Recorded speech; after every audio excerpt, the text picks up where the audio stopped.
Transcending Borders, an Anglo-German journey through prose and poetry. I have the pleasure to welcome Roswitha Joshi. She's an Anglo-German novelist. She's worked in various sections of the German embassy and contributed many stories to leading newspapers and magazines, a face which is not unknown to us. All of us have seen her at various places. In 1999, she turned herself into a full-time writer. By now, she has written 6 books. To her credit, the latest being a novel called Trapped in Want and Wonder. Roswitha, what a pleasure to have you here. A big round of applause to welcome her. And we have about 25 to 30 minutes for your session.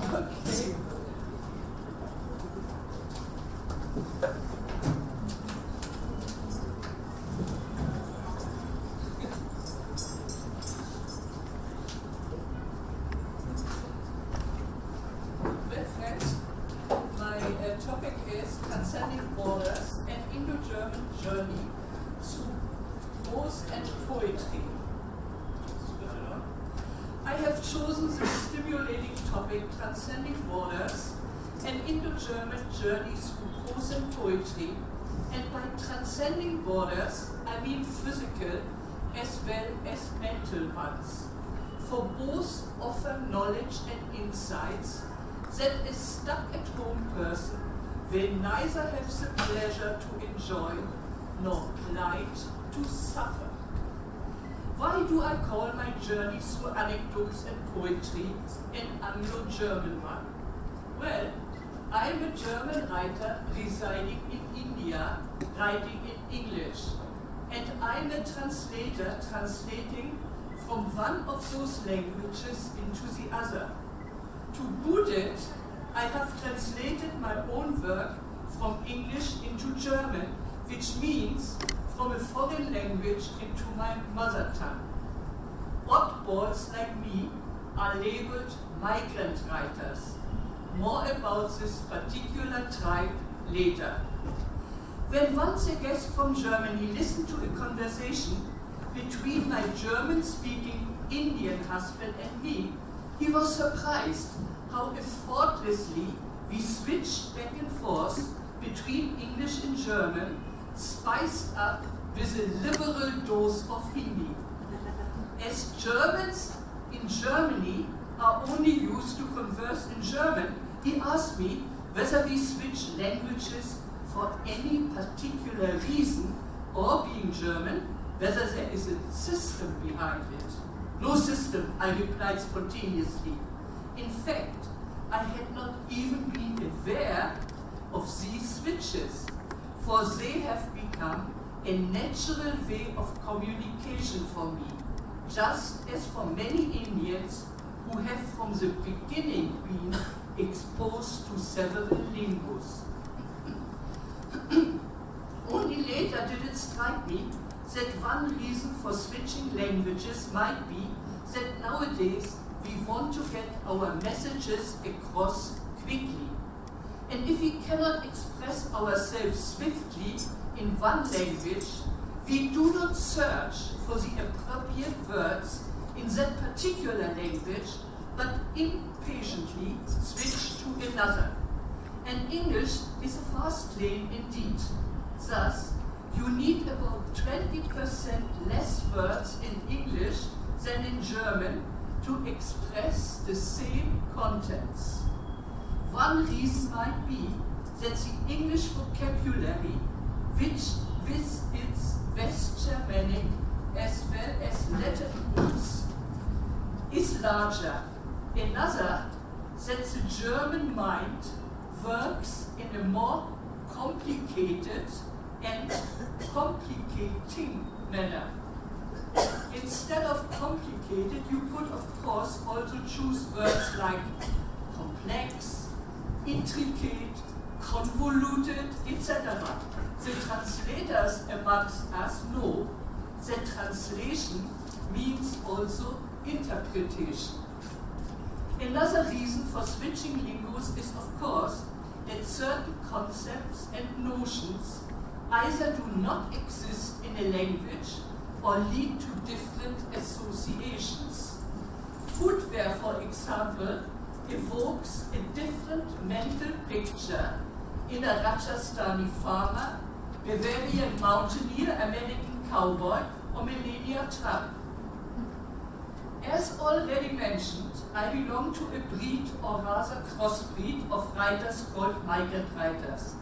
They are writers who write in a country that is not their native country, in a language that is not their mother tongue.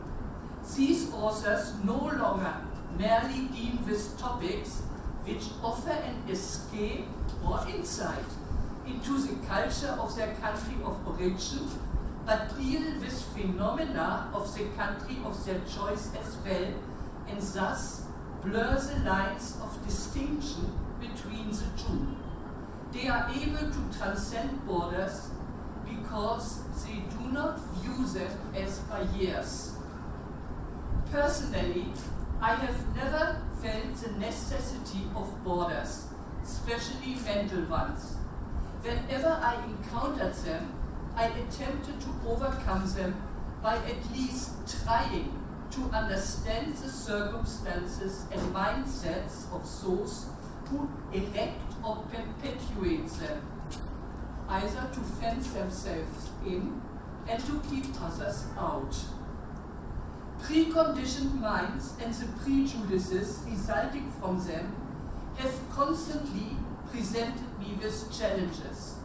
And by that, I do not only mean the biases of others, but my own as well. A couple of those confronted me right at the beginning of my Indian adventure, when my Indian fiancé and I decided to tie the knot in Hamburg. I could not resist depicting them in a story I called The Final Verdict, which is part of my book Fool's Paradise.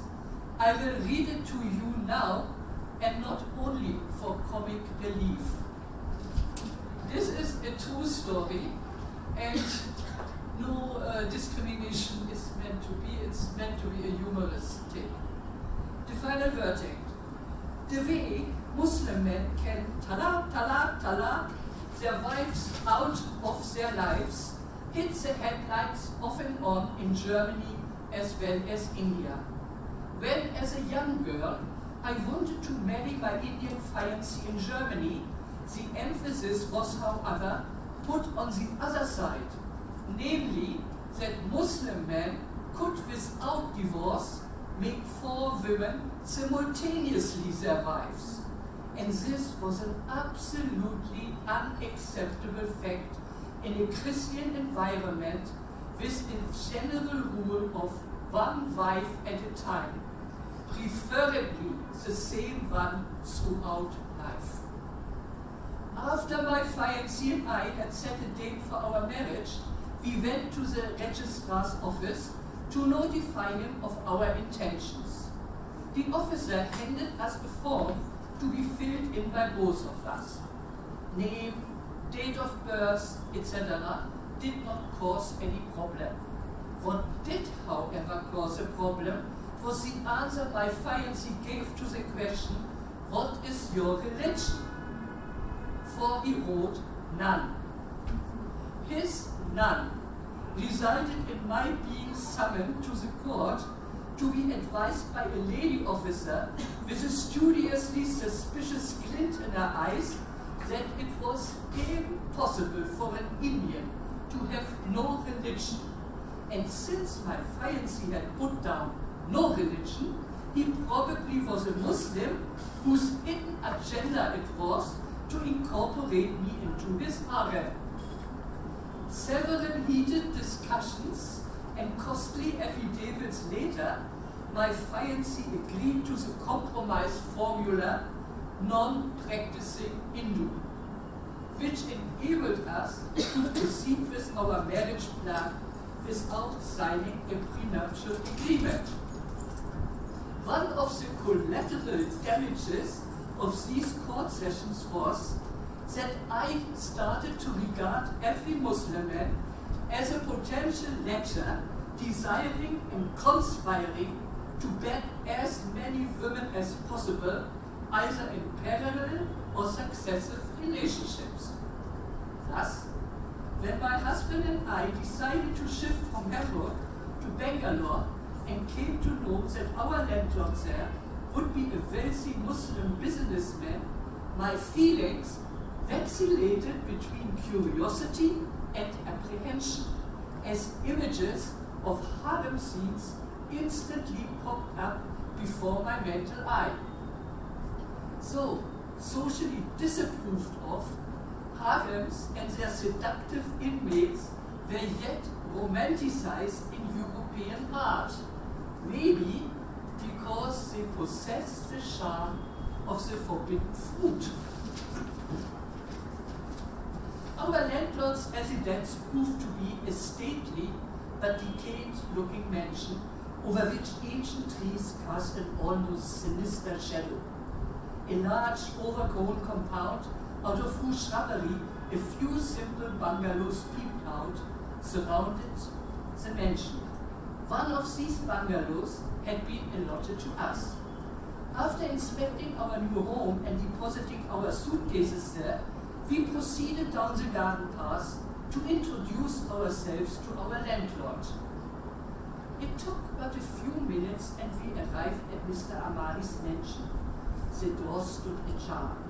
The bell did not work. We sneaked in and hesitantly walked through a row of dark, cavernous rooms.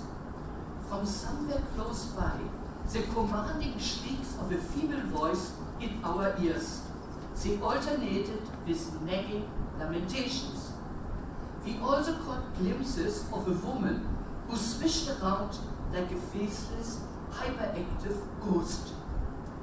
Finally, we found Mr. Amadi, a dignified-looking elderly gentleman sitting alone in a large hall.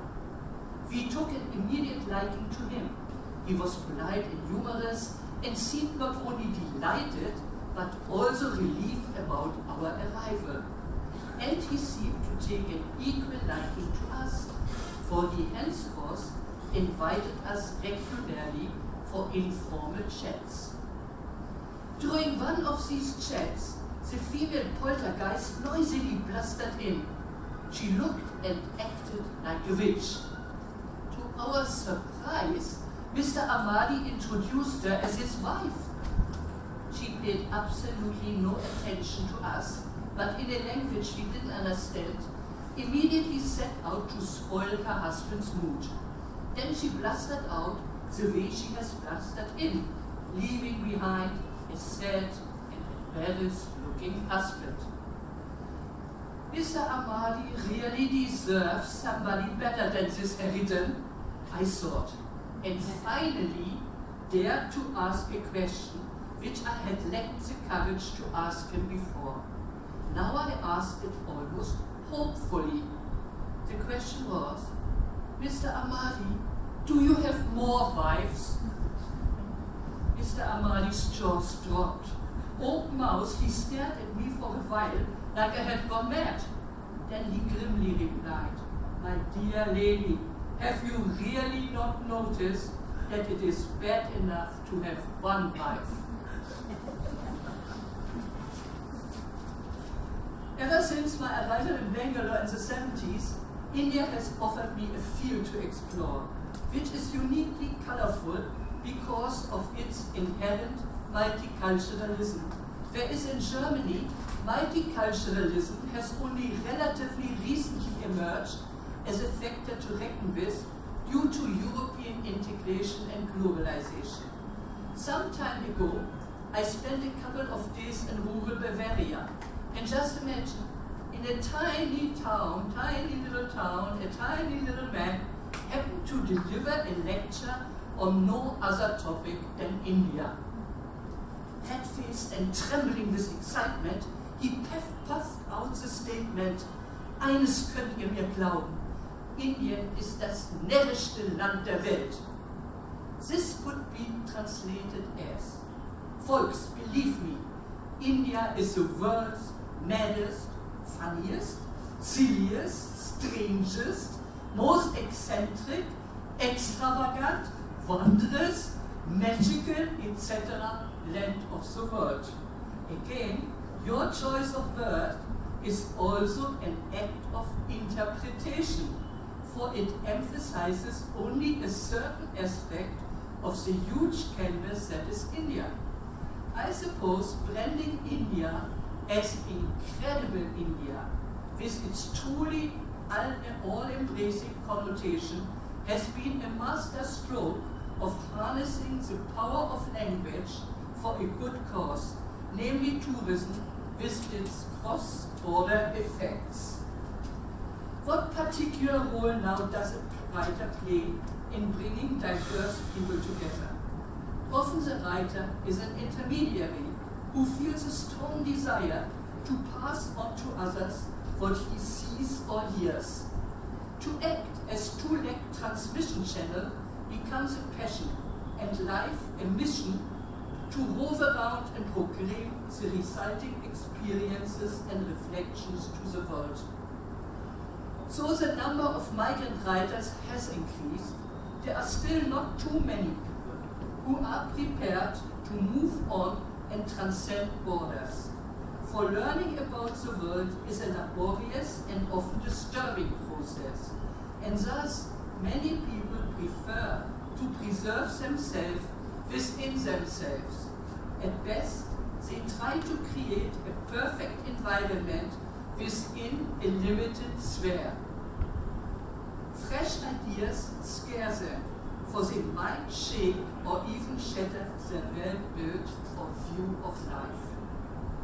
My own dilemma of whether to open the door and move out and ahead once manifested itself in a dream, which is still etched in my mind.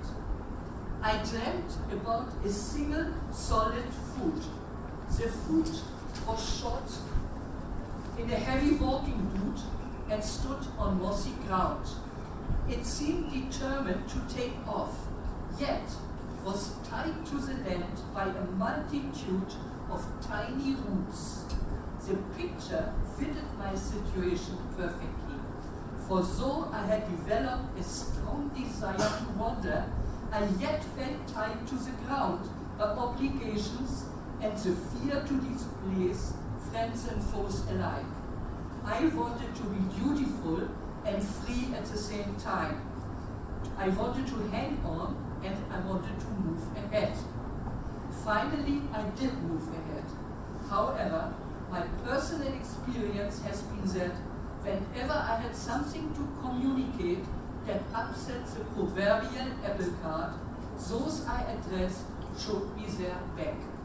Nobody wanted to listen to my tales, and it was then and only then that I felt the urge to write poetry. Thus, I wrote a rather provocative poem after I quit my job, long before the prescribed retirement age. It was a very well-paid and very secure job with the German embassy, and I gave it up and everybody was shocked. Nobody could understand why I did it. I did it to fulfill my dream of becoming a writer, that was all. But I was treated rather nastily. I faced very nasty comments. So I wrote a poem to get rid of whatever I felt, my anger or whatever, and I called it My Way, like Frank Sinatra, his famous song. Here it is. And it is not like the poems you heard in the morning, it's very different. When the distribution of life took place, something interesting was done in my case. Instead of getting only one life to lead, I was given one more, the system to beat. The system permits you one orderly track on which you should run forwards and back. If you dare to change the direction, society will look after your correction. If you should set into the unknown your sail, society will warn you, you might derail. Society has invented an invisible script which prescribes you to remain in the same old pit. The pit is so cozy, the pit is so safe, and not to forget, the ideal place to mate. But a pit is and remains just a pit. It is its size in which you have to fit. And there you might grow to the height of its ceiling. Beyond that, there is no scope for thought or for feeling. And so, you become the stunted man of the norm, whose life is a struggle for nothing but to conform. And now I wonder whether the word pity comes from pit. I wouldn't be surprised because it does fit. Is this the fitting you want forever and all? Or do you want to burst out, even if it means a big fall? If you want to expand, if you want to grow more, to see with your mind, to feel with every pore, the pit is your graveyard, society an empty name for the forces within you, which make you too tame. La fortune gave me 2 lives, not 1. It gave me options for feats to be done.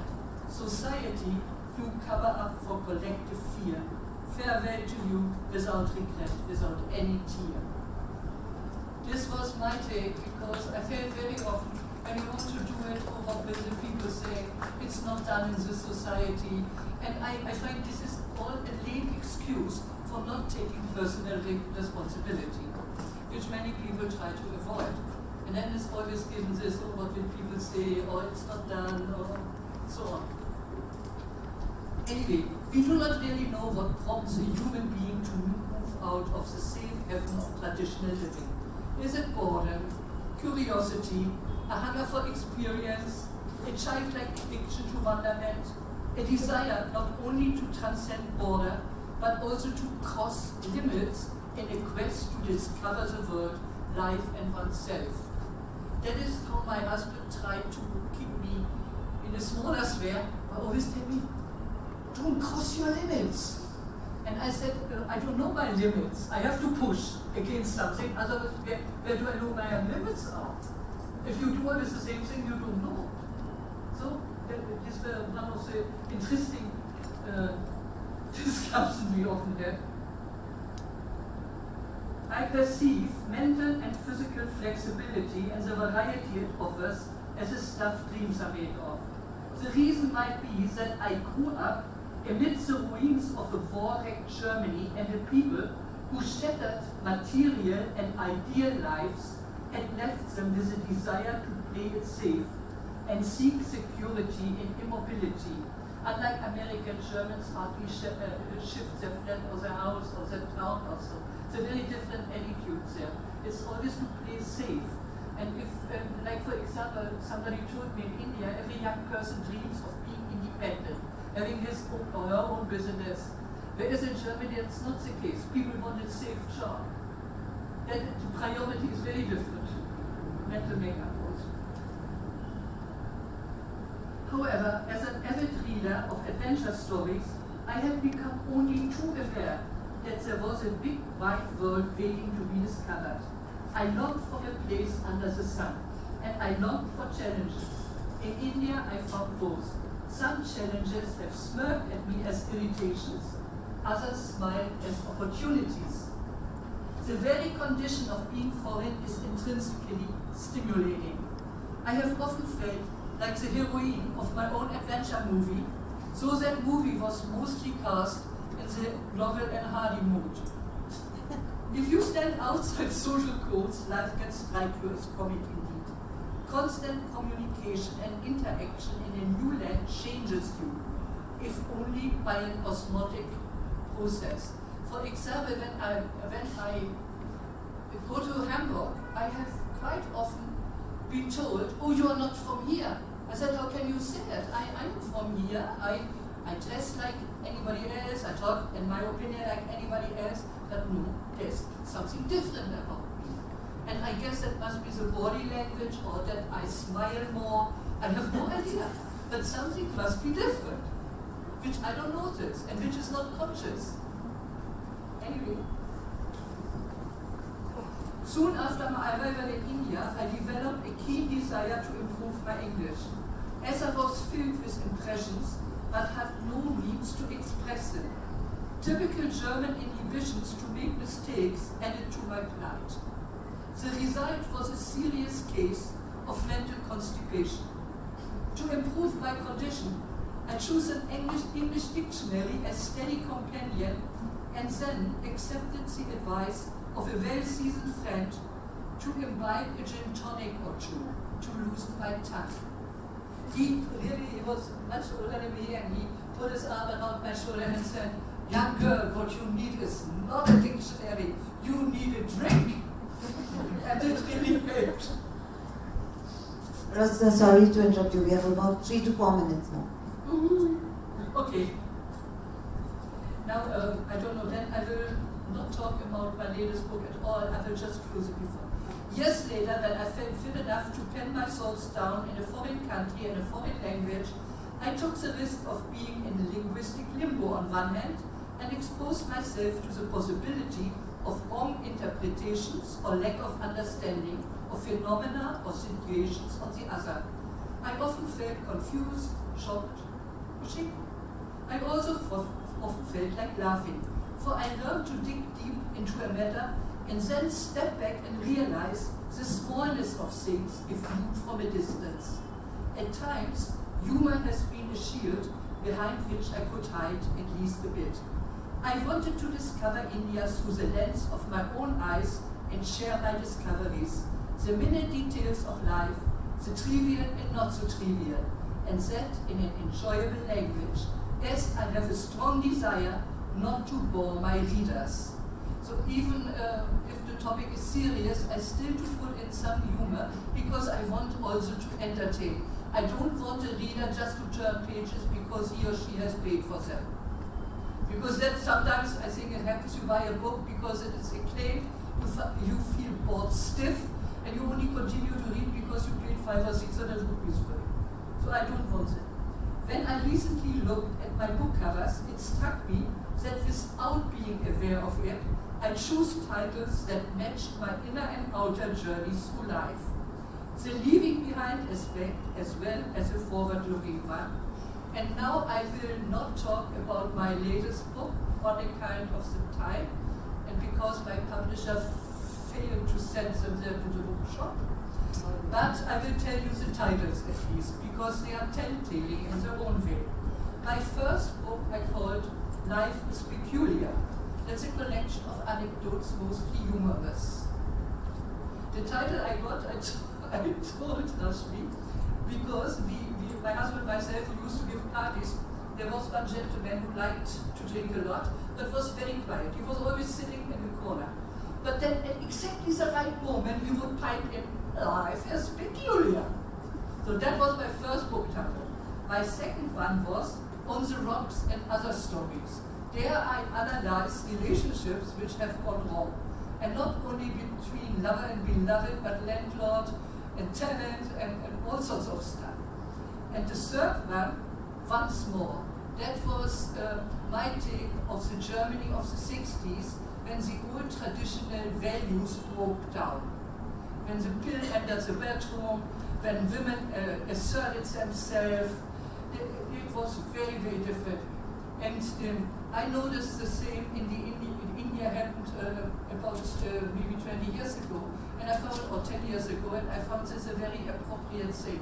And I wrote this book once more, because even if you mess up in life, like my parents' generation in a way had done, you still get a second chance. And in Germany, it was basically the same generation with help to destroy it, but also to rebuild it.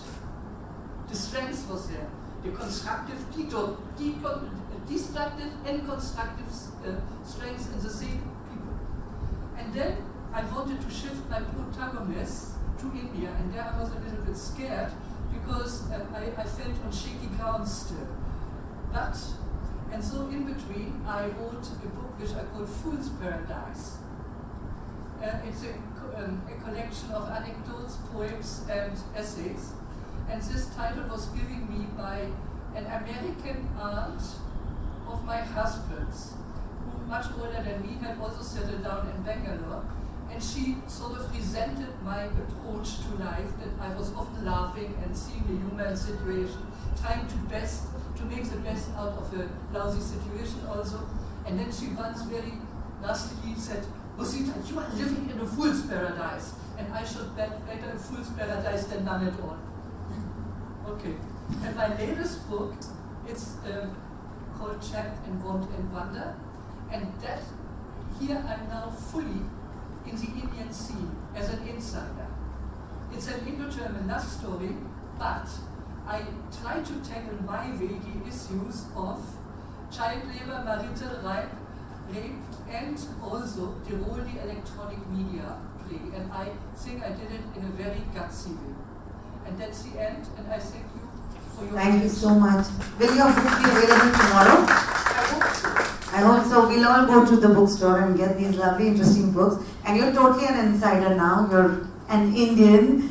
You're a beautiful blend of Germany and India. And it was really interesting to listen to you read. Thank you so much. I'll open it up to questions since we can stretch the time a bit.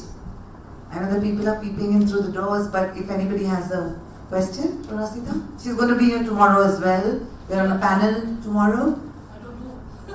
Because Manjula told me that the German guy, the other man, is not coming. I don't know. Oh, we'll confirm that then when we go down. Okay. Anybody? Don't be shy, ask anything. I know, ask anything. When was the time when you moved from Germany to... In the 70s. Oh, in the 70s? In the 70s. Okay. And was it very different? Because now things are very different in this century. But when you moved, did you find a huge chasm between the two cultures? Oh yes, there was, because in India at that time, first of all, there was one big difference was that people did not try to establish their status by their material wealth. That was not there at all. In fact, people scorned it more than Mahatma Gandhi style. If they wanted to boast, they boasted with their educational level, but not with the brand of their car and such things, or the location they lived in. That was a big difference then. In Germany at that time it was already prosperous, you got everything, whereas in India things were limited. But they were limited for everybody, and that way I didn't suffer. We had lovely parties without foreign things. We had old monk rum, and everybody contributed a dish, and we were singing, dancing, and we had no. In that way, the social life was beautiful because there was nothing else. There was no great entertainment. There were no social media. There was no television everywhere, and there was no Netflix and God knows what. We were sitting together. We were talking. We were laughing. We were joking. Whereas now, I sit together with my family. That means maybe son, daughter-in-law, 2 grandkids, husband. I'm the only one who looks expectantly at the others to have some type of conversations. The others are glued to this, to their mobiles. And I find this is the worst change in India. I'm sorry, because it was so lovely to interact here. Because our friends all came from different parts of India, had different backgrounds, so the exchange was beautiful and very stimulating. I can imagine that, yeah. Maybe they deposit their mobiles at the entrance and then come in and talk to you. But thank you, Roswitha. Thank you, everybody. You've been great, and we'll see you tomorrow morning. Bye.